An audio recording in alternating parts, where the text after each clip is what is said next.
Senator from Indiana. It's been the honor of my lifetime to represent Hoosiers here in the U.S. Senate. When I said I was going to do this back in 2017, didn't have much of a political legacy, to leave my business that I had spent 37 years running, and that I wanted to run for the U.S. Senate.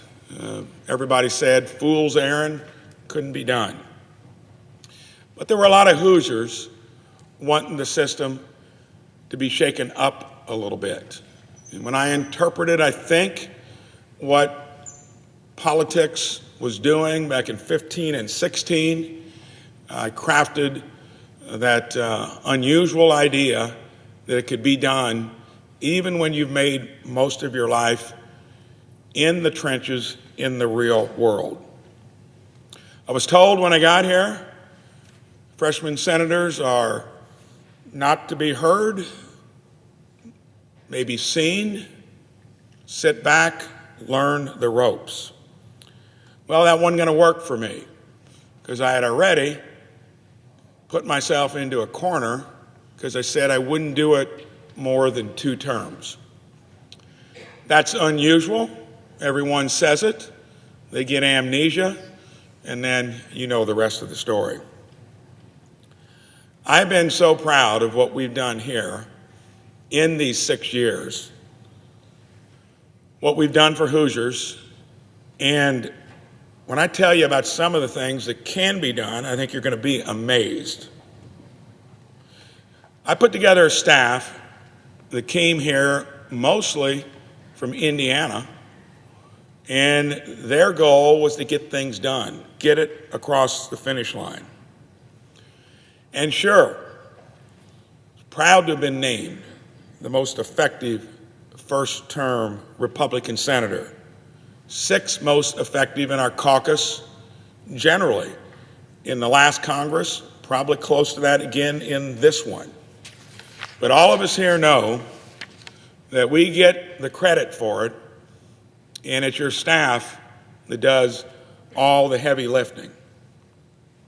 2021, freshman Senate office gets more bills across the finish line than any other. It's amazing. 37 in the span of 6 years.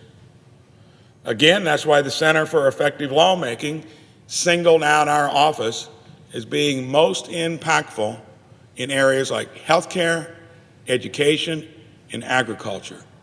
All stuff I bumped into in so many ways in the real world before I got here. I want to tell you about a few of those wins. Any incoming senators hopefully get inspired by it. Imagine, as a Republican, when one of your biggest pieces of legislation has the word climate in it. So I'll get to how that happened in the first place, but being a conservationist, one that knows that's an issue that we as Republicans and conservatives have to be involved with, we actually crafted a bill called the Growing Climate Solutions Act, which was a landmark bill for farmers that matched up their good stewardship with offset markets that were already there. But government was making it too difficult for them to take access of it, especially small farmers. Imagine passing in the U.S. Senate 92-8. That is darn near a miracle. How did that happen in the first place? I was here maybe 6 or 7 months. Senator Chris Coons from Delaware had been trying to find one Republican to engage in the discussion, which we know how big a discussion that's been. Of course, we're always going to disagree on policy, but he'd probably ask so many others over the last 2 years going after a rookie senator. He didn't realize that he ran into somebody that had to think on his feet a lot in the real world, made decisions fairly quickly based upon what you really know, and I said, I'll do it. And I think the rest of the conversation was, will it be more than a committee of 2 of us? Give me a month. I got 6 other Republicans. And it's still an issue of contention in terms of what it's about, where it's going. Some are absolutely certain about it. Some have put no credence to it. Obviously, it's somewhere in between. That, to me, was the first moment being here after just 6 months that said, if you do certain things, think out of the box, you can get a lot done. And that has probably put me in front of more discussions now that energy is the biggest issue at the state level. Demand for it was flat up until 2 years ago. And now in Indiana, one of the best places to have a business, all the data centers want to come there. And we only produce 20 gigawatts of electricity. Each one of them needs 1 gigawatt. And what's going to be the right mix between baseload, intermittent, green, traditional? I intend to have Indiana at the leading front of that discussion. Veterans. That's an issue in many different ways. Those that serve our country still have trouble getting basic benefits, especially as it relates here in the federal government where most of them come from.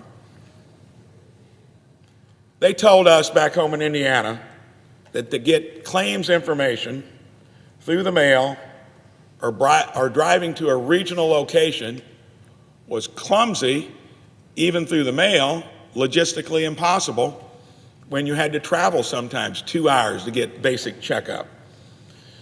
That was a real burden for disabled veterans. We wrote the Wounded Warriors Access Act to streamline the claims process with an online tool signed into law last year. I came here most proud of fixing healthcare back in my own business in 2008. Small business for half of the time I was there, over 37 years, 20 employees or so. By 2008, we'd grown to 300 employees. You can't imagine how sick and tired I was of hearing how lucky I was. It's only going up 5 to 10% this year. Well, after hearing that for about 9 years, I got involved in the HR meeting back in 2008. Here was the first question I asked of the insurance company. Since we had hardly any claims, what profit margin did you make on our plan? I was thinking 10, 15%. They were honest, 25%. Turned to the agent. What was your commission? 7%. We were stroking $1 million check back then. Do the math. That wasn't going to work for me. I said, what can we do to fix it? He said, well, you could maybe self-insure. I said, you didn't tell us that last year. And I did that. And self-insured and made it a cost center. But then the critical question was, we need to all start asking these kinds of questions. How do you really lower costs and make Hoosiers and Americans healthier? They said we got a broken system that's built upon expensive remediation. Sounded a little abstract. So I said, let's flesh that out a little bit. Well, you got your deductible. I had to raise that each year to moderate increases, change underwriters every 3 years. That was a pain in the rear. So they said, if you really push wellness and prevention, it'll be the start of how you lower healthcare costs. And then they said something that really surprised me. Healthcare consumers are non-existent because they aren't involved in actually shopping around for healthcare. You depend on the insurance company in your company or the government to do it. That's the driver in most markets. Ended up, after that meeting, throwing every wellness tool in the kitchen sink at it, turned my employees into healthcare consumers, cut costs by over 50%, haven't had an increase in 16 years. I always ask the question, raise your hand if that's been the case. No one does. Those are the kinds of things we have to do here and back home in the States. Here, being on health, education, labor, and pensions, I told the chair of that committee, Senator Sanders, if you want to lower healthcare costs, start incentivizing the industry to be competitive and transparent. Well, that ended up creating what would be the most transformational bill called the Healthcare Price Transparency Act. And when you're getting someone like Senator Bernie Sanders and Mike Braun, the two loudest voices in the Senate on health care reform, that's a modern miracle. And that bill is there as a template, already strongly bipartisan. Some of the features of it could be dropped into reforms that we do even this year. During the pandemic, Josh Hawley and I passed through a bill that would declassify all intelligence about the Wuhan lab. Also prompted the president to direct the intelligence community to investigate the lab leak. As a result of that investigation, the FBI confirmed that they found the lab leak to be the most likely theory of origin. And when the current administration announced the vaccine mandate for businesses that would have vaccinated every employee in all businesses if you had 100 or more employees, after it was in the rearview mirror, we dusted off an old law called the Congressional Review Act that hadn't been used in years. And we used that, got bipartisan support on it, and then lo and behold, when the Supreme Court struck down the vaccine mandate, they cited our challenge as the most significant action in Congress that had weighed in on the mandate. You can get results if you stick your neck out, take a little risk. Before I go to the other side of being a senator, it's what you do back home called constituent services. I want to talk about a few of the lighter moments of being in the U.S. Senate. Never forget when I got here, and we have great lunches, kudos to the staff that prepares them, and it said lunchtime starts at 12:30, it's over at 2. Well, that seemed like a lot of time, and I show up at 12:30. Even the staff wasn't fully had the meal there ready to go. I said, what's going on? They said, well, 12:30 is the official time. No one shows up until after 1 o'clock. So there's Senate time and real time. You got to get adjusted to that. The pace is maybe a little different when you come from that field of being a scrappy entrepreneur. The only other senator that did the same thing was, of course, a guy named Rick Scott, who ran a business, ran the state of Florida. We didn't make that mistake another time. I was able to host a lunch, and I'm in the logistics business. And you got to come up with something that's unique to your community. We're probably the most German Catholic community in the state of Indiana, so we wanted to have schnitzel and brats. Well, the plan was drive them from Indiana to D.C. I actually had a volunteer do that because, believe it or not, that was the only way that was practical and the least expensive to host the lunch. Here is one of the most unusual moments. We all get involved in media, probably far too much of it, but part of this job is having the pulpit to say what you believe, what you want to weigh in on. I was actually doing an interview in the middle of COVID.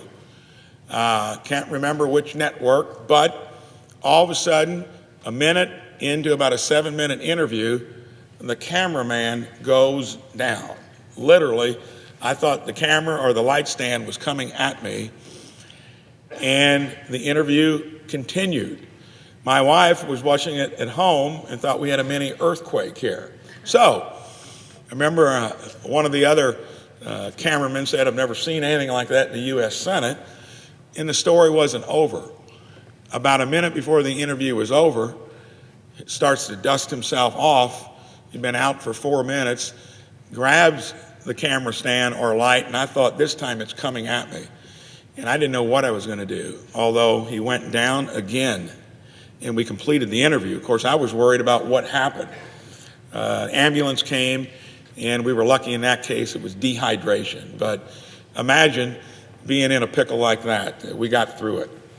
Other memories, first State of the Union address, walking back. I just lived right east of the Supreme Court building, starlit evening, moon silhouetted the Capitol. said to myself, how can you be so lucky? Now the other side of being a senator, constituent services. Customer service was always my priority in my business. Believe me, you don't have to pay consultants for them to tell you what's wrong with your business. Just listen to your employees and to your customers. Free advice, doesn't cost a penny, and if you get it fixed, you've actually corrected an issue you've got with your company. So I told them I wanted to run constituent services back home, just like customer service in my business. We put together a team just as good there, when you listen to these stats, as the one that enabled me to do so much here on the legislative side. Closed 13,775 constituent cases in 6 years, assisting Hoosiers with problems that were really impacting their lives. There are many ways you can get entangled with the federal government. My team returned $21.6 million that were owed to Hoosiers back to them, mostly from the IRS. That money had an immediate impact. One woman in Columbus was at risk of losing her home, and we were able to recover $10,000 that again was owed to her by the IRS. My team handled 2,381,813 emails, phone calls. Believe me, there are a lot of ways, if people just do it, to get a hold of who represents you here in DC. But then what do you do with it?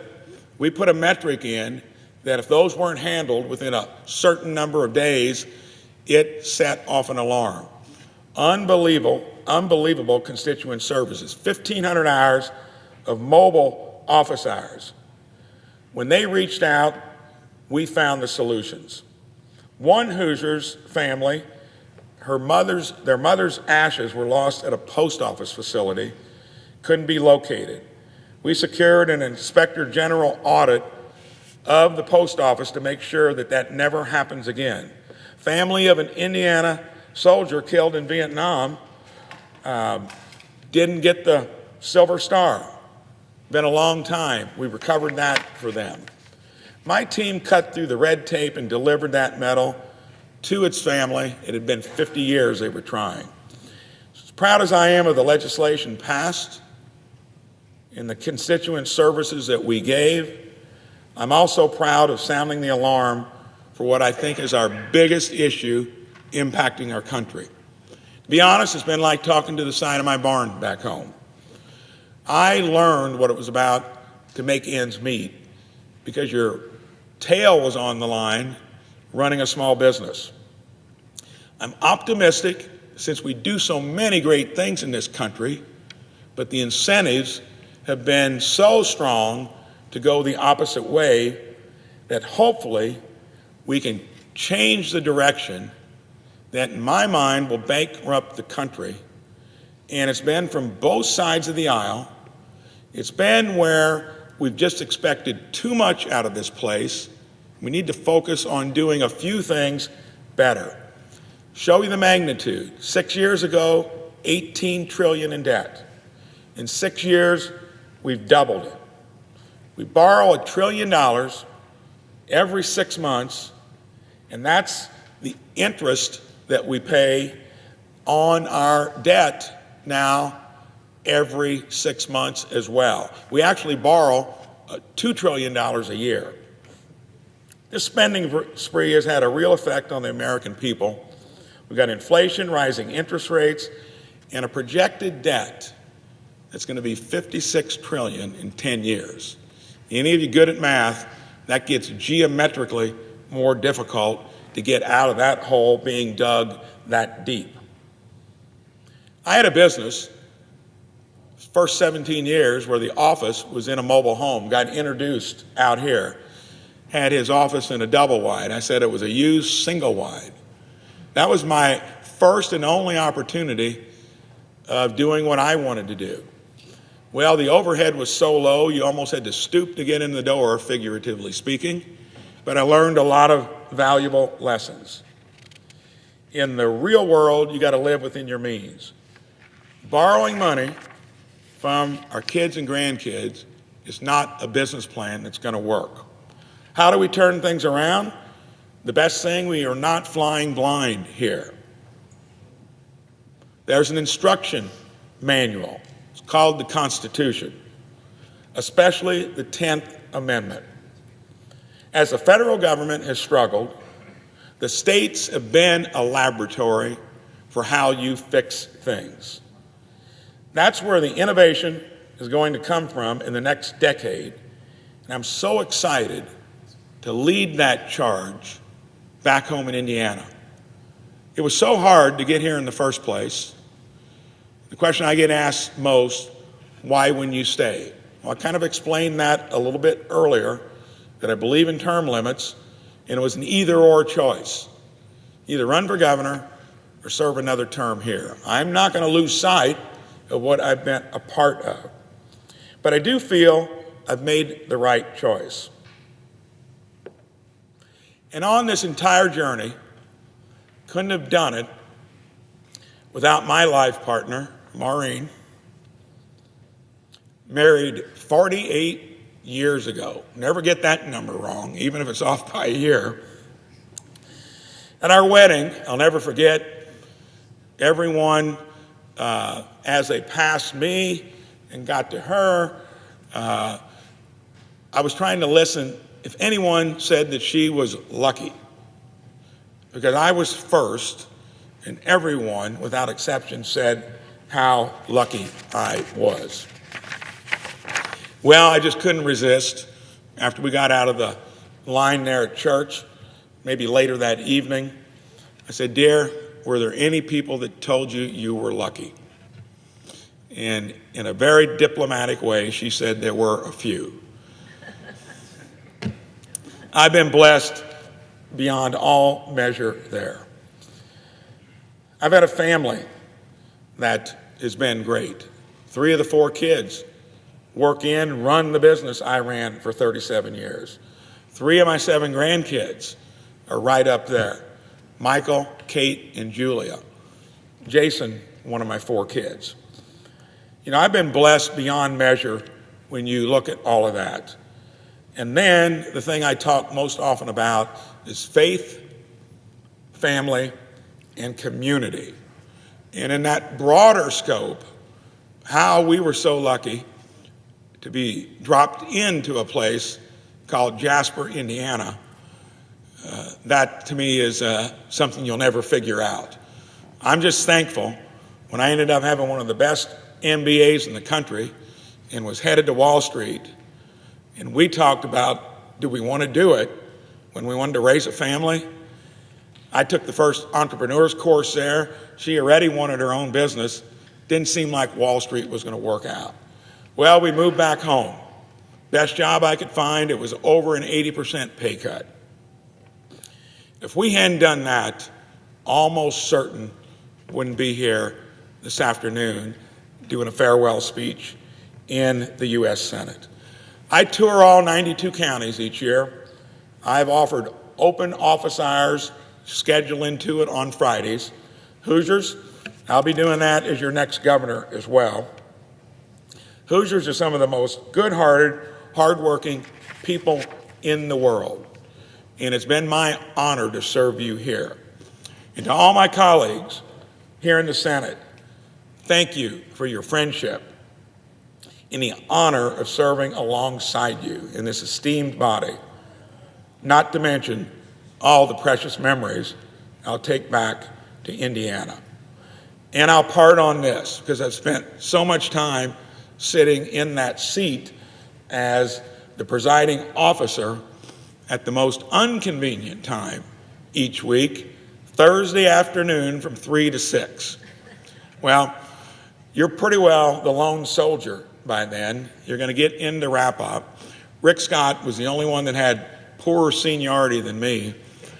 And I'll never forget, we were all interested in wrapping it up. Well, the first thing I did was figured out a way to where I'd only had to do it every other week. We took a little risk. It paid off, so I didn't have to do it every week. And then when I found there were some senators that liked to linger around a little later on Thursdays than maybe what they needed to, and one that did it every Thursday and had flexibility. And my friend, Senator Dan Sullivan, you need to tune in because he does the Alaskan of the Week. All I said was, Dan, could you move it up about an hour and a half? And he did, and that enabled me to get home late on a Thursday instead of a Friday. So I was even doing some entrepreneurial work right there. And you can ask anybody in the well now, we were all wanting to see that happen together. And finally, I tried to bust the dress code here by not wearing a tie. And there was a time or two where I barged in here without one and almost got tackled by Senator Lankford once, but I got in and out. But that's one thing I'm not going to change. I keep a tie in the cloakroom. And thank you again for keeping me dressed correctly when I need to be on the floor on occasions like this. Been quite a run. It'd be bittersweet to leave the place. And thank you all for the enjoyment I've had here. Madam President, I yield the floor.